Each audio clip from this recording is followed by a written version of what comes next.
एक बहुत बड़ी मल्टीनेशनल कंपनी में राजीव सीनियर मैनेजर की पोस्ट पर था। वो बहुत ही समझदार और पढ़ा लिखा आदमी था जो मुश्किल से मुश्किल बिजनेस प्रॉब्लम्स को आसानी से सॉल्व कर देता था। उसका ऑफिस सबसे ऊपर वाले फ्लोर पर था, जहां से पूरे शहर का नजारा दिखता था। उसे लगता था कि वो इस नजारे के लायक है, लेकिन उसकी कामयाबी पर उसका घमंड भारी पड़ रहा था, जिससे उसकी टीम पर एक बुरा साया पड़ा हुआ था। वो अपने जूनियर्स को इंसान नहीं बल्कि मशीन का पुर्जा समझता था, जिन्हें वो अपनी तरक्की के लिए इस्तेमाल करता था। उसकी बातें अक्सर तेज होती थीं, उसका अंदाज बेपरवाह था और उसे दूसरों के काम में छोटी से छोटी गलती निकालने में अजीब सा मजा आता था। खासकर वो ऐसा पब्लिक मीटिंग्स में करता था ताकि उन्हें ज्यादा से ज्यादा शर्मिंदा कर सके। राजीव का मैनेजमेंट का तरीका डर और धमकियों पर टिका था।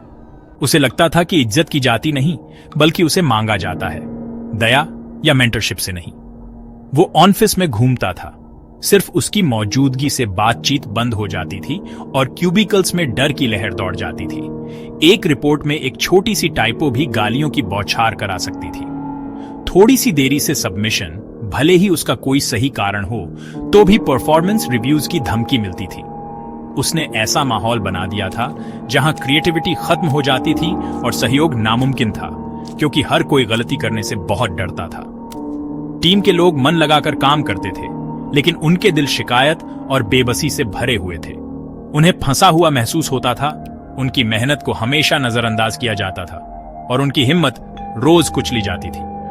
राजीव की सबसे बुरी आदत यह थी कि वो अपनी टीम की कड़ी मेहनत का क्रेडिट खुद ले लेता था। जब कोई प्रोजेक्ट कामयाब होता था तो वो सीनियर मैनेजमेंट के सामने खड़ा होकर उस कामयाबी को अपनी अकेली उपलब्धि बताता था। उसकी टीम के लोगों की लंबी रातें, नए नए आइडियाज और अथक प्रयास को कहानी से आसानी से मिटा दिया जाता था। वो बातों का जादूगर था, अपनी लीडरशिप और स्ट्रेटेजिक जीनियस की कहानियां बनाता था, जबकि कामयाबी के असली आर्किटेक्ट चुपचाप पीछे बैठे रहते थे। उनकी मेहनत को पहचाना नहीं जाता था। इस आदत ने न केवल उनकी प्रोफेशनल पहचान छीनी बल्कि उनकी प्रेरणा को भी कम कर दिया, जिससे उन्हें अपने करियर में अदृश्य भूत जैसा महसूस होने लगा। यह जहरीली संस्कृति सालों से पनप रही थी। कई अच्छे कर्मचारी कंपनी छोड़कर चले गए थे, निजी कारणों का हवाला देते हुए, लेकिन हॉलवे में फुसफुसाहटें असली कहानी बताती थीं। वे एक शानदार लेकिन अत्याचारी मैनेजर की बात करते थे, जो एक समय के जीवंत विभाग के कुएं को धीरे धीरे झड़ दे रहा था। बाकी कर्मचारी वहीं रुके रहे, शायद आर्थिक मजबूरी या इस उम्मीद में कि शायद एक दिन हालात बदल जाएंगे।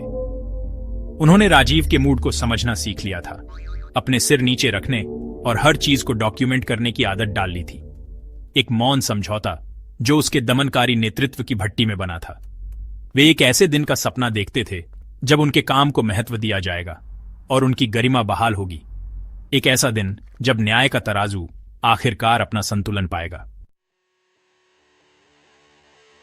इस तनावपूर्ण और नाखुश माहौल में आरव आया, एक युवा और होनहार ग्रेजुएट जिसे जूनियर एसोसिएट के तौर पर रखा गया था।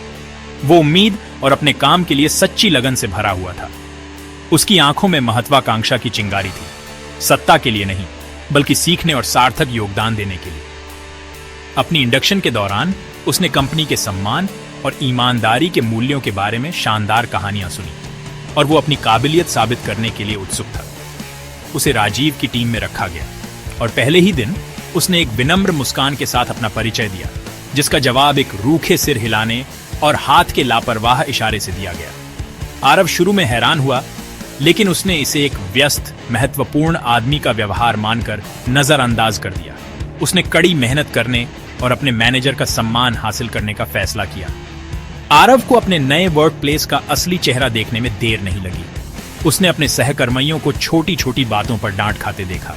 उसने देखा कि राजीव ने एक सीनियर टीम मेंबर को एक ड्राफ्ट प्रेजेंटेशन में एक छोटी सी कैलकुलेशन गलती पर पब्लिकली कैसे अपमानित किया। उसने देखा कि एक सफल मार्केटिंग कैंपेन का क्रेडिट, जो उसकी टीम की एक शांत लेकिन शानदार महिला का विचार था, राजीव ने कंपनी वाइड ईमेल में तुरंत कैसे अपना बता लिया। आरव एक ईमानदार और मेहनती व्यक्ति था और अनादर और बेईमानी की यह संस्कृति उसे बहुत परेशान करती थी। वह अक्सर अपने टीम के साथियों को झुके हुए कंधों और हारे हुए भावों के साथ अपनी डेस्क पर लौटते हुए देखता था। एक प्रोजेक्ट के लिए उनका शुरुआती उत्साह राजीव के कठोर शब्दों से पूरी तरह से बुझ जाता था। दूसरों के विपरीत, जो अपनी किस्मत को स्वीकार कर चुके थे, आरव ने एक अलग रास्ता चुना। वह शांत था, लेकिन वह निष्क्रिय नहीं था। उसने पूरी ईमानदारी और लगन से अपने कर्तव्यों का पालन करना जारी रखा। अक्सर जो उससे मांगा जाता था उससे कहीं ज्यादा करता था। वह राजीव के प्रति हमेशा विनम्र रहता था, कभी पलटकर जवाब नहीं देता या अवज्ञा का कोई संकेत नहीं दिखाता था। लेकिन अपनी खामोशी में वह एक तेज ऑब्जर्वर था। उसने सब कुछ देखा। उसने कैंटीन में दबी हुई शिकायतें सुनी। उसने सफल प्रोजेक्ट पूरे होने की तारीखें नोट की और उन्हें उन ईमेल से क्रॉस रेफरेंस किया जहां राजीव ने पूरा क्रेडिट लिया था। उसने फैसला किया कि शिकायत करना बेकार होगा। स्थिति को बदलने वाली एकमात्र चीज सबूत थी। तो आरव ने अपना शांत मिशन शुरू किया।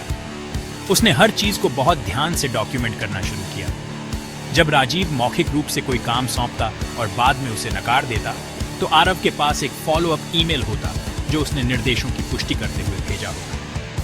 उसने मूल रिपोर्टों और प्रेजेंटेशन की प्रतियां सहेज कर रखी, इससे पहले कि राजीव उन्हें अपना नाम डालने के लिए एडिट करता। उसने चुपचाप चैट लॉग सहेजे जहां टीम के सदस्य अपने मूल विचारों पर चर्चा करते। उसने अपने फोन पर मीटिंग्स की ऑडियो रिकॉर्डिंग भी की जब राजीव का मौखिक दुर्व्यवहार विशेष रूप से ज्यादा हो जाता था। वह व्यक्तिगत लाभ के लिए चालाक नहीं बन रहा था, वह बस सच्चाई इकट्ठा कर रहा था, टुकड़ा टुकड़ा करके अपने और अपने सहकर्मियों को हर दिन होने वाले अन्याय से बचाने के लिए तथ्यों का एक किला बना रहा था। एक बड़े इंटरनेशनल क्लाइंट के लिए एक बड़े प्रोजेक्ट के दौरान टर्निंग पॉइंट आया। पूरी टीम ने हफ्तों तक अथक काम किया था, अक्सर देर रात तक रुकते थे। आरव ने अपने नए नजरिए से अंतिम समाधान का एक महत्वपूर्ण हिस्सा विकसित किया था जो इनोवेटिव और बहुत ही कुशल दोनों था। प्रोजेक्ट एक शानदार सफलता थी और क्लाइंट बहुत खुश था। सीनियर मैनेजमेंट बहुत खुश था और एक जश्न की योजना बनाई गई थी। टीम के हर व्यक्ति को पता था कि आरव का योगदान बहुत अहम था। उन्हें उम्मीद की एक दुर्लभ किरण महसूस हुई कि शायद इस बार क्रेडिट साझा किया जाएगा, कि उनके सामूहिक प्रयास को आखिरकार लीडरशिप द्वारा स्वीकार किया जाएगा। हालांकि राजीव के अहंकार की कोई सीमा नहीं थी।